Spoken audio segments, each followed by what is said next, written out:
De onde vêm as guerras e contendas entre vós? Não vem disto, dos prazeres que nos vossos membros guerreiam? Cobiçais, mas nada tendes. Matais e invejais, mas não podeis obter o que desejais. Combateis e guerreais. Nada tendes porque não pedis.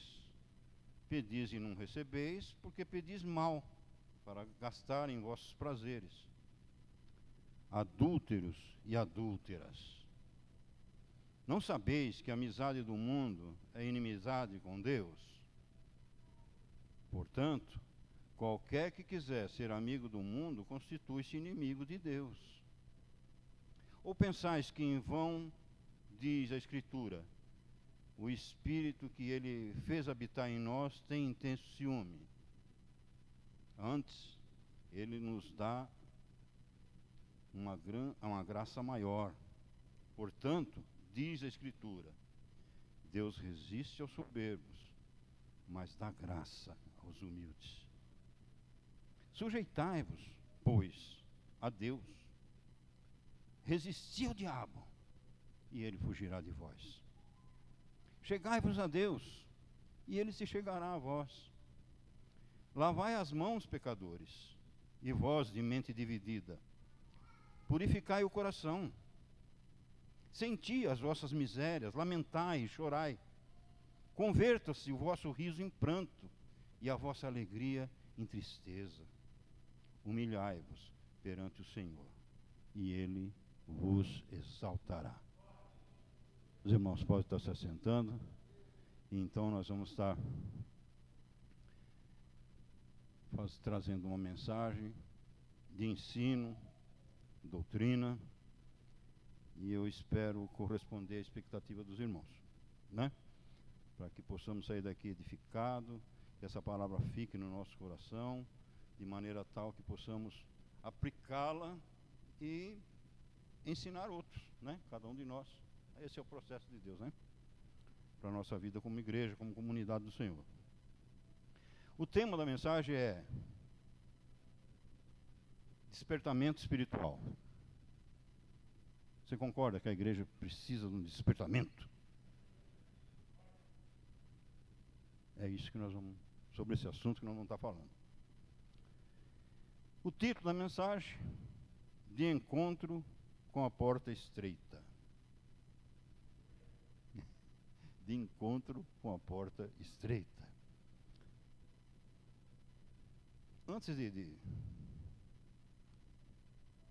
eu começar a mensagem, eu queria fazer trazer uma noção preliminar de algumas coisas. Eu sei que o que eu vou falar, muitos já conhecem, muitos já sabem, não é?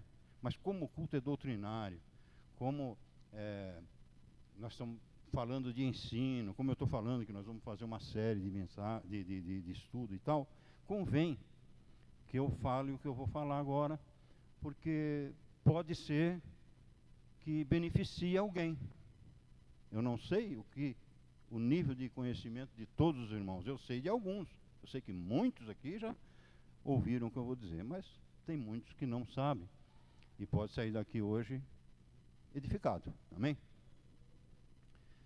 Eu quero falar sobre a nossa Bíblia protestante. Primeiro, o que é ser um protestante? Antes de eu entrar no livro de Tiago, na mensagem, tá, irmão? Só para a gente, porque vai colaborar para o entendimento da mensagem, isso que eu vou falar. O que é ser um protestante?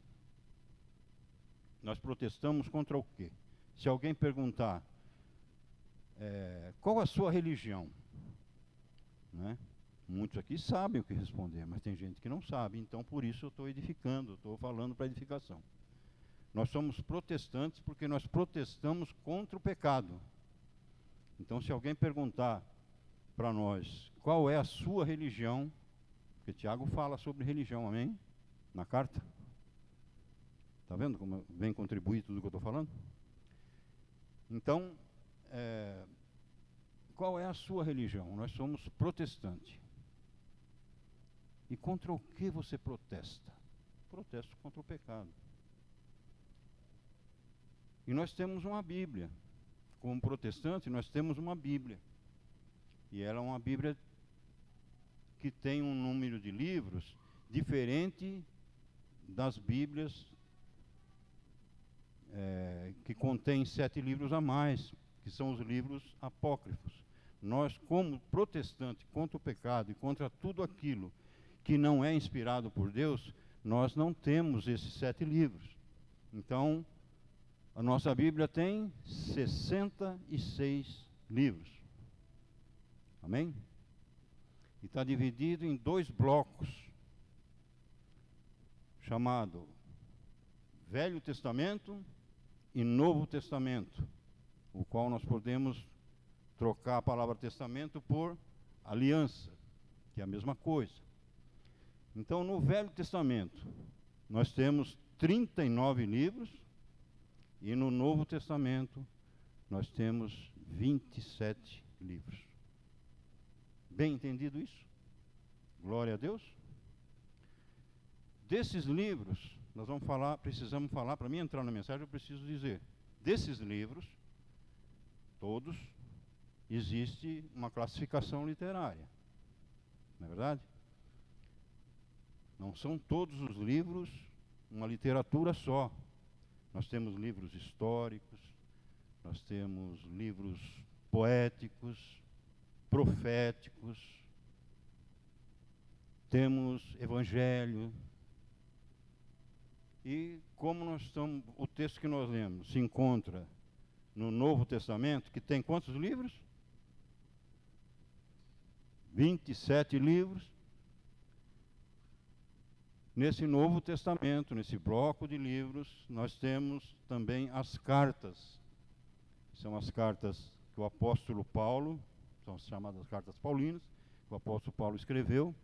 Depois que ele se converteu ao Senhor, ele fundou várias igrejas, e cada cidade que ele fundava a igreja, ele pregava o evangelho, fundava a igreja, na sua obra missionária. Então o nome das cartas segue o nome da cidade, né? Romanos, né? Filipenses, povo de Filipos, os Colossenses de Colossos, e por aí vai. Então são as cartas paulinas. Elas têm um caráter muito doutrinário, assim, teológico, né?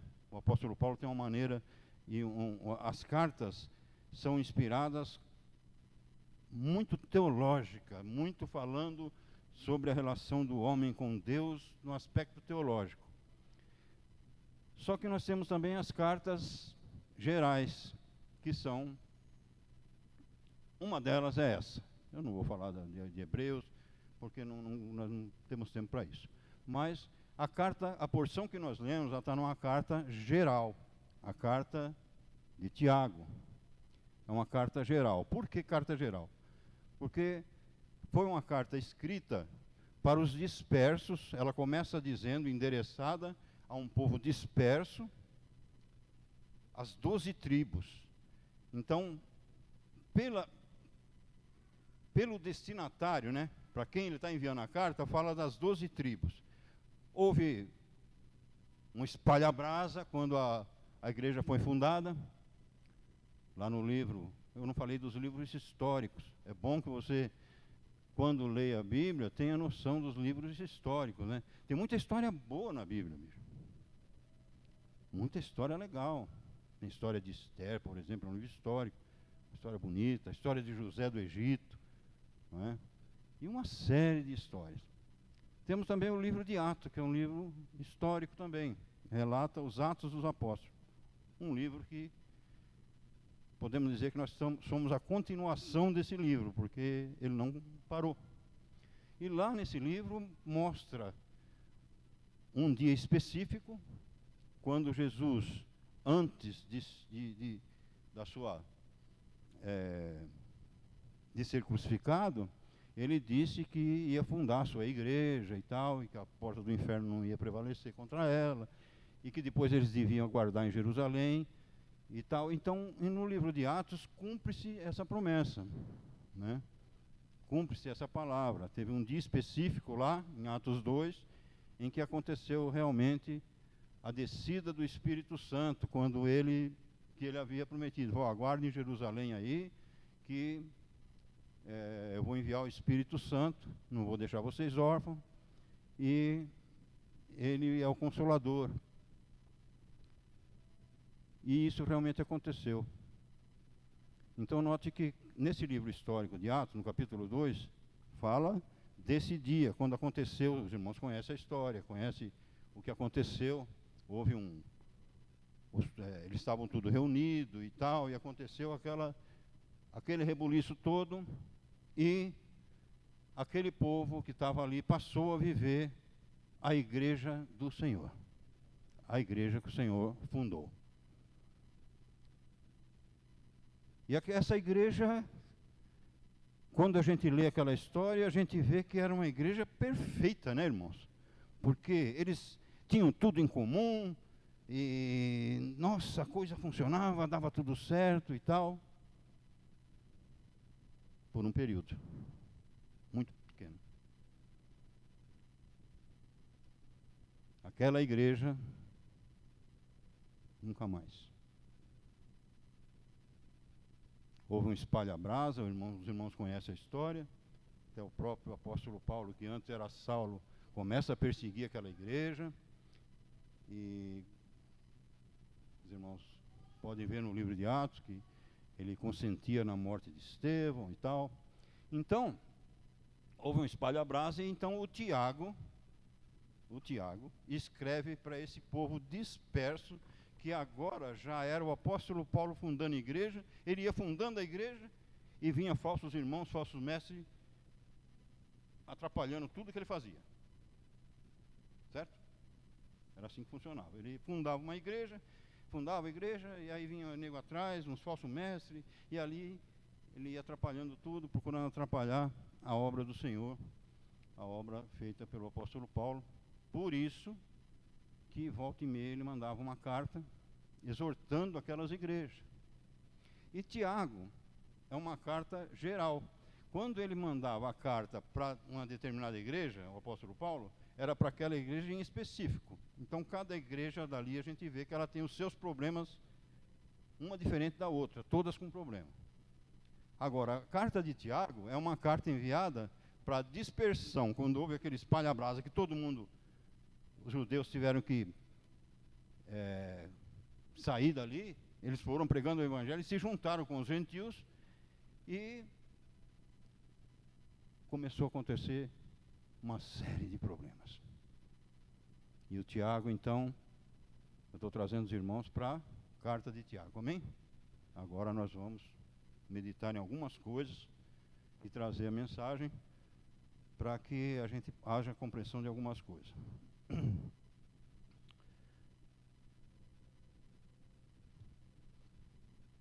Despertamento espiritual é o assunto que a gente quer tratar.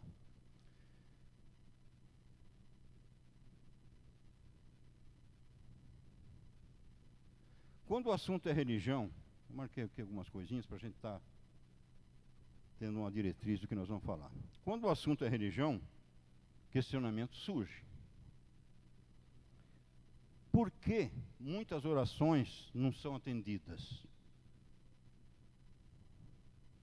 Seria só falta de fé? Ou pouca fé? Por que poucos se interessam por oração dentro da igreja? Se convertidos somos, temos um Deus em quem nós confiamos, cremos, fomos regenerados, temos o Espírito Santo, mas por que poucos? Ou, melhor, muitos não praticam a oração? Ou se interessam um pouco por ela? Por que há pregadores ensinando de forma canosa a palavra da verdade de Deus e levando uma vida terrena confortável e prazerosa? Por quê? Eu não estou falando do mundo, eu estou falando da igreja, tá? Como o Tiago estava falando com a igreja.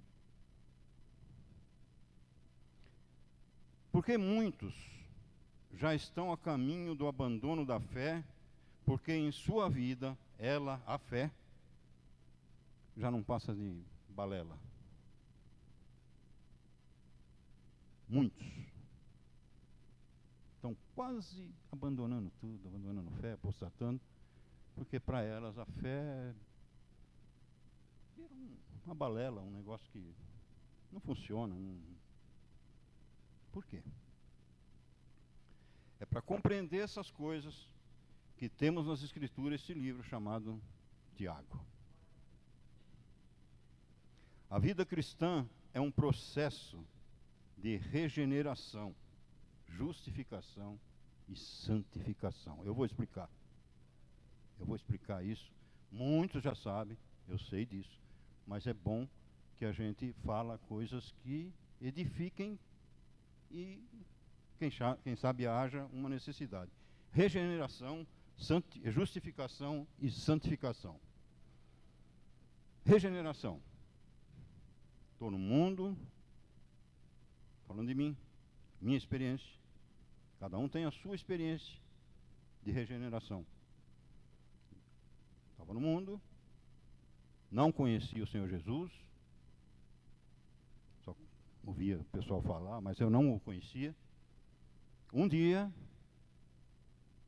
o Pai Celestial me fez ouvir uma palavra e me trouxe até Jesus. A minha consciência foi despertada que eu precisava de um Salvador e que eu era um pecador, que não tinha jeito, mas havia chance para mim se eu cresce naquele que tomou o meu lugar. Qual foi a sua experiência com Jesus? Não me responda amém. Cada um tem a sua. Estou falando da minha. Creio que ela pode ser diferente na multiforme graça de Deus, mas a regeneração é exatamente isso. Você foi regenerado. Glória a Deus. Regeneração, até aqui está tudo no esquema. Justificação. Eu disse que o livro de Tiago ele fala sobre o processo de regeneração, justificação e santificação. Regeneração, nós já entendemos. Agora vamos falar da justificação. A partir do momento que eu aceitei Jesus e eu comecei a dar ouvido a tudo, aos seus ensinos, e eu ficava com dúvida, como é que pode isso acontecer? De eu ser um pecador e agora estou salvo, ele me perdoa e tal. Isso chama-se justificação. É pelo sangue dele, pelo sacrifício que ele fez, por ele ter feito esse sacrifício, por eu crer nesse sacrifício e arrepender dos meus pecados, ele todos os dias da minha vida vai declarar perante o Pai que eu sou justificado. É assim que você crê? Tem justificado aqui? Dá um glória a Deus, porque isso é... Então você foi regenerado e foi justificado. Esses irmãos aqui também foram. Tiago está escrevendo para um pessoal que foi regenerado, justificado e estava num processo de santificação.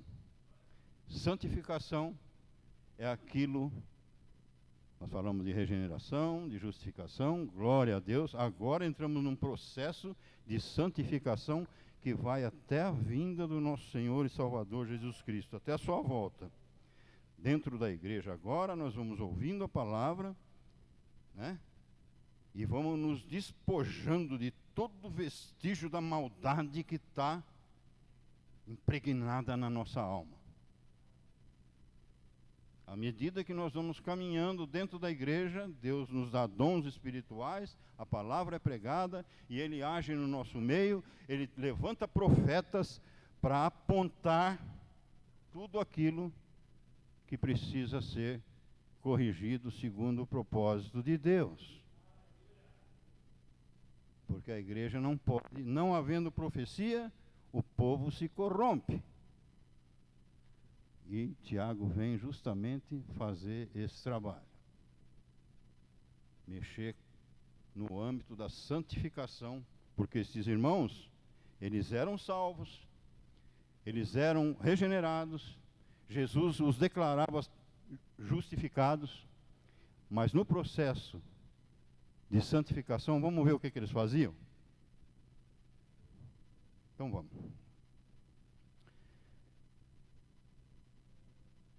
Título da mensagem: de encontro com a porta estreita. Jesus diz assim, não precisa abrir. Quero mostrar para os irmãos de onde eu tirei esse título. Jesus diz em Mateus 7,14: como é estreita a porta e apertado o caminho que leva para a vida.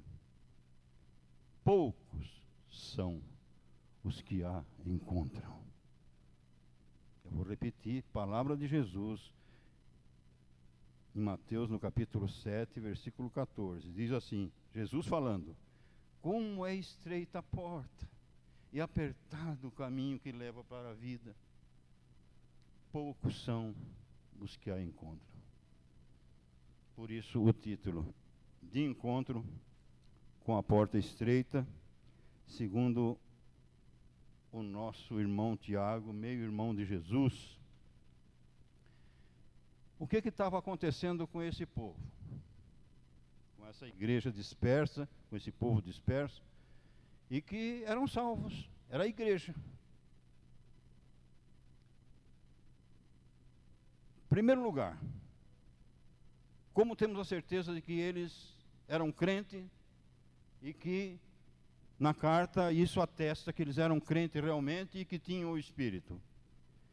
Capítulo 2, pode abrir agora aí para os irmãos verem, no capítulo 2, no versículo 1, na parte A, diz assim: meus irmãos, como crentes em nosso Senhor Jesus Cristo. Então eles eram crentes, amém?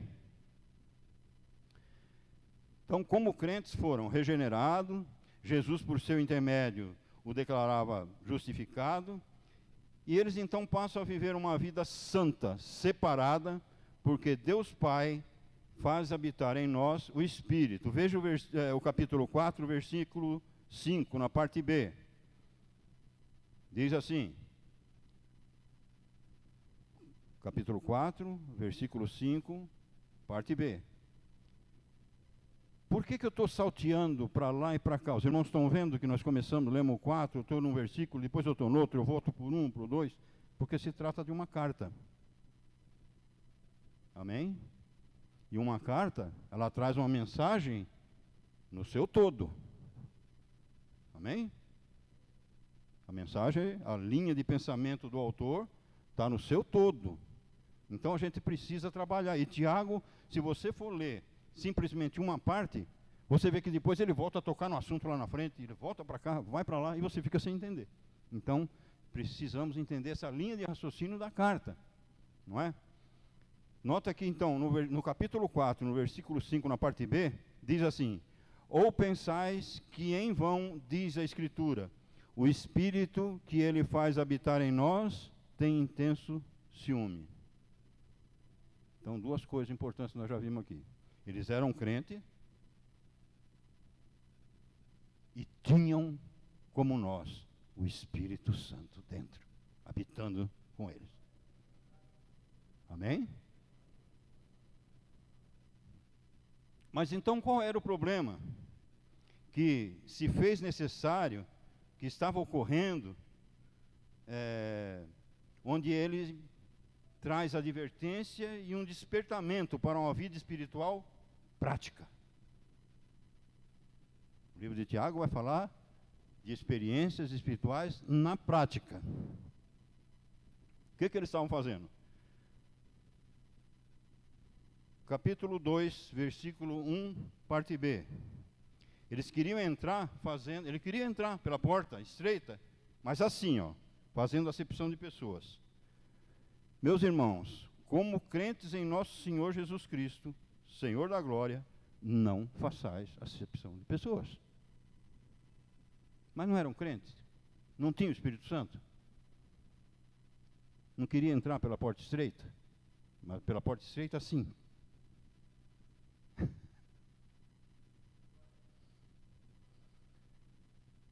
Eles falavam, segunda coisa que... Tem muita coisa, tá, irmãos? Eu peguei só 4. Por isso que o estudo se faz interessante, fazer um estudo em série. Mas eu vou dar 4 só para os irmãos terem um vislumbre de como é profundo o livro de Tiago. Eles falavam de uma maneira, mas procediam de outra, sem considerar a justiça de Deus com relação à misericórdia que os libertara da condenação eterna. Capítulo 2, de 12 a 13, diz assim. Estão me acompanhando, irmãos? Glória a Deus. Capítulo 12 diz assim: falai de tal maneira, e de tal maneira procedei, como aqueles que hão de ser julgados pela lei da liberdade. Que lei é essa? É a lei que ele está falando aqui? É a lei de Moisés? Por certo, não. Essa lei da liberdade é uma lei que empurra você a fazer o que deve ser feito. E se você não está fazendo, porque a lei da liberdade foi o que Jesus veio trazer, não foi? Conhecereis a verdade e a verdade vos libertará. Conhecendo essa liberdade, aceitaram Jesus, agora eles deveriam agir, uma vez que Jesus teve misericórdia e os salvou, eles deveriam agir com essa mesma misericórdia, porque isso é uma lei natural do Espírito que está dentro deles. Mas eles estavam fazendo isso? Mas queriam entrar pela porta estreita. Falai de tal maneira e de tal maneira procedei. Tagarela, falava pra caramba. Pregava que era uma maravilha. Tinha no meio deles muitos sábios e entendidos, muitos mestres.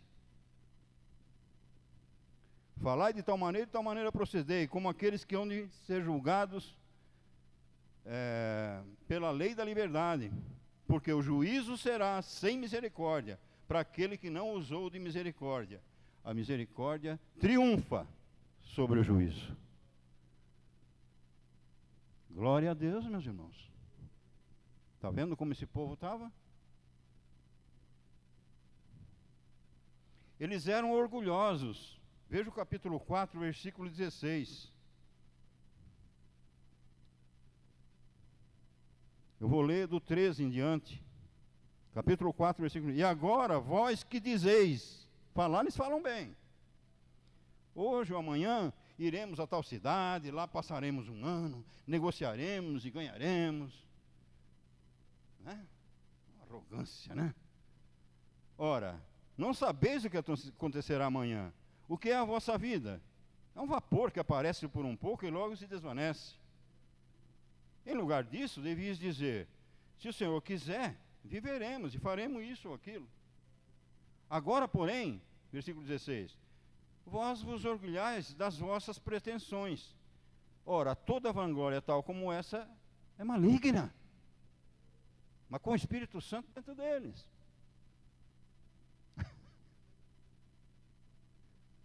Regenerado. Essa carta não foi enviada para o mundo. Mais um ponto para a gente. Eles frequentavam o culto, naquele tempo, chamado sinagoga. Ainda era a sinagoga. Eles frequentavam o culto, eu vou falar igreja, amém? Mas fora dos cultos na igreja, falavam mal uns dos outros. Dividia, tinha sentimento faccioso, um queria ser melhor que o outro.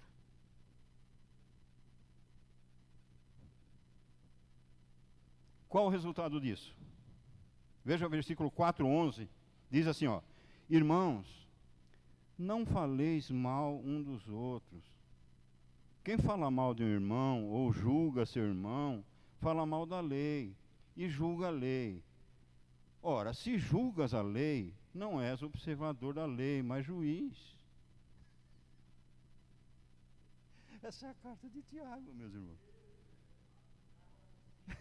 Essa é a carta de Tiago, meus irmãos. Nós estamos vivendo nesse contexto, nesse processo. E qual o resultado disso, de falar mal dos irmãos? De se viver nessa prática? O resultado disso é uma fé inoperante. Faz nada. Capítulo 2, versículo 26. Assim como o corpo, sem o espírito, está morto. Assim, a fé sem as obras é morta. Uma fé que não opera, não resolve nada. Qual o outro resultado do mau uso da língua e da negligência quanto à prática desse pecado? O resultado é que um viver enganado dentro da igreja, diante de Deus, praticando uma religião que não serve para nada. Capítulo 1, versículo 26. Me acompanhando? Todos comigo? Se alguém cuida ser religioso, mas não refreia a sua língua, antes engana o seu coração. A sua religião é vã. Não serve para nada. Serve para nada, irmãos. Quando eu li isso aqui, eu acho que os irmãos devem estar chocados. E eu estou chocado. Eu estou chocado. Antes de essa palavra ir, como está indo em cada coração, ela veio aqui. Essa é a nossa condição, irmãos. Até aqui, nos foi apresentado resumidamente. Eu estou falando disso resumidamente, porque esse estudo tem muita coisa. Até aqui, nos foi apresentado resumidamente uma porta estreita. Só mostrou para nós a porta estreita. Pela graça e misericórdia do Senhor, Ele está nos mostrando a porta estreita. Agora Tiago, e aqui eu quero caminhar para o encerramento. Agora Tiago nos conduz para um despertamento espiritual no texto que nós lemos. Ele vai dizer a origem da maldade. A natureza humana tende para discussões e conflitos, cobiças, inveja, buscando por um prazer insaciável. Essa é a nossa condição da nossa alma. Enquanto essas coisas exercerem domínio na vida do crente, a sua própria consciência, embotada pelo orgulho, leva-o a não orar. Está sabendo, está entendendo por quê que muitos não querem saber de oração? E quando consegue orar, ora com motivação errada. E não é atendido. Capítulo 4, de 1 a 5. Tudo que eu falei aqui. Olha como Tiago vai tratar agora aqueles que em todo o tempo ele fala: meus irmãos, olha, faz assim. Olha agora como que ele vai tratar. Capítulo 4, versículo 4. Adúlteros e adúlteras, não sabeis que a amizade do mundo é inimizade com Deus? Portanto, qualquer que quiser ser amigo do mundo, constitui-se inimigo de Deus. Ele está falando para o crente não ter amizade com as pessoas que não conhecem a Jesus, é isso? É isso que ele está falando? Olha, você agora aceitou Jesus, Não tem amizade com a pessoa que, né? Fica um hipócrita completo. É óbvio que não. Adúlteros e adúlteras, não sabeis que a amizade do mundo, do sistema, do não romper, não lutar, não se esforçar,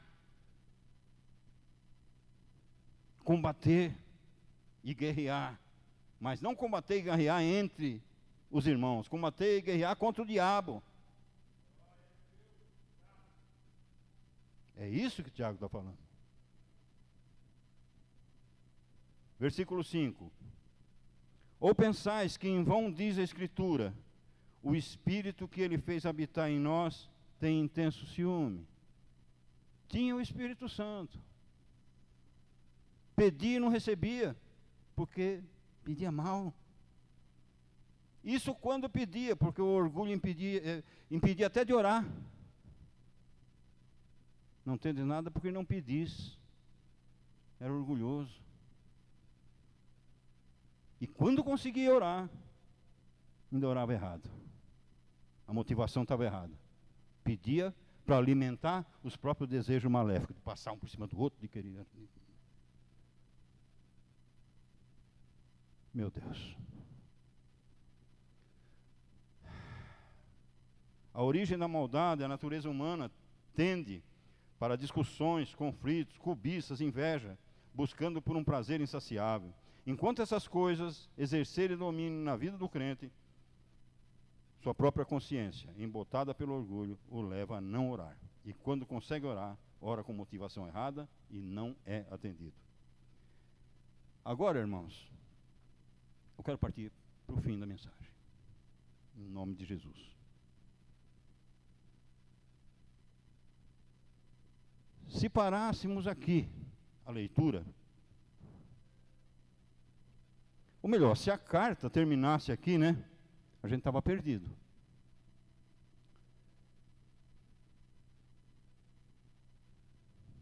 Mas vamos continuar a leitura?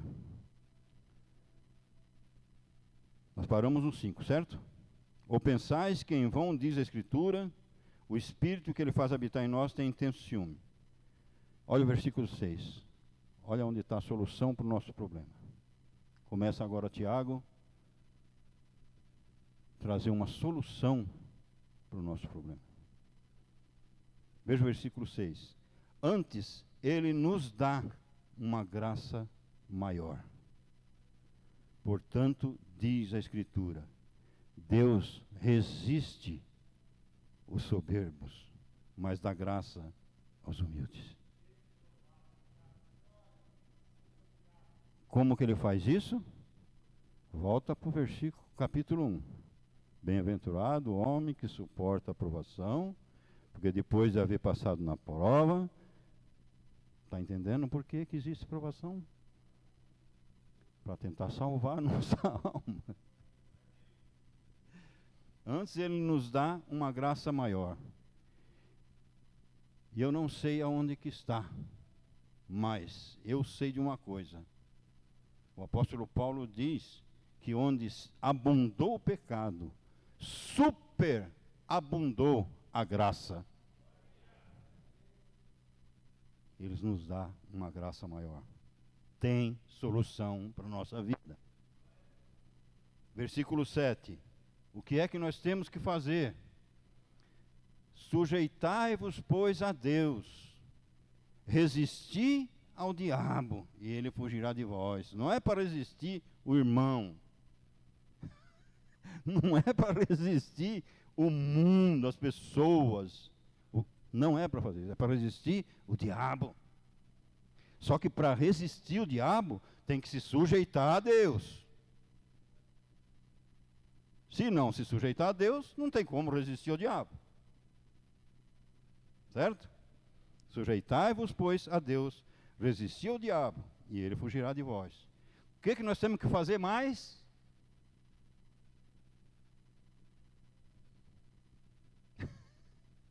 E como é que a gente faz? Chegai-vos a Deus, e ele se chegará a vós. Lavai as mãos, pecadores, e vós de mente dividida. Uma hora tem fé e obedece, outra hora fala mal do irmão, desobedece. Não confessa pecado, nunca. Não se arrepende de nada que faz. Deus do céu. Como que faz para chegar a Deus? Chegai-vos a Deus, e Ele se chegará a vós. Lavai as mãos, pecadores, e vós de mente dividida. Uma hora está bem, outra hora está mal na fé, uma hora obedece, outra hora desobedece, uma hora crê, outra hora não crê. Duas almas. Ânimo dobre. Uma hora está animado, outra hora está desanimado. Né? Purificai o vosso coração. Versículo 9. Senti, é para sentir. Senti as vossas misérias. Lamentai e chorai. Converta-se o vosso riso em pranto e a vossa alegria em tristeza. Quando foi? Não me responda, irmão.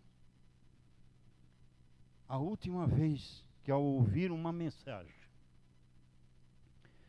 o Espírito Santo falou no teu coração e te provocou um arrependimento. Quando foi que aconteceu isso?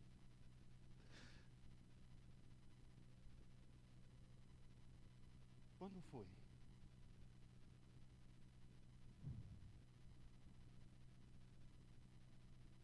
Senti as vossas misérias, lamentai e chorai, converta-se o vosso riso em pranto e a vossa alegria em tristeza. Versículo 10. Humilhai-vos perante o Senhor, e Ele vos exaltará. Eu encerro a mensagem aqui, irmãos, dizendo o seguinte. Sabe qual é o grande problema da igreja atualmente? Sabe qual é o grande problema, o maior problema da igreja nos nossos tempos? É que essa carta de Tiago deixou de ser lida.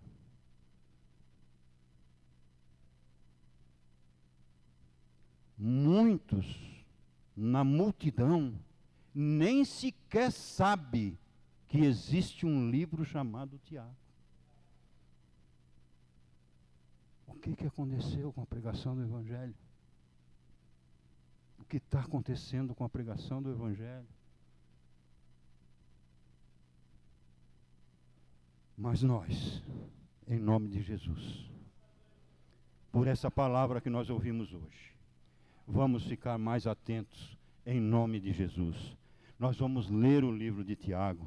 Nós vamos aprender com o meio-irmão de Jesus tudo aquilo que purifica a nossa alma, que nos faz melhor, que faz com que o nosso coração não sinta, nós tenhamos domínio sobre aquela tentação maléfica do inferno de falar mal de um irmão,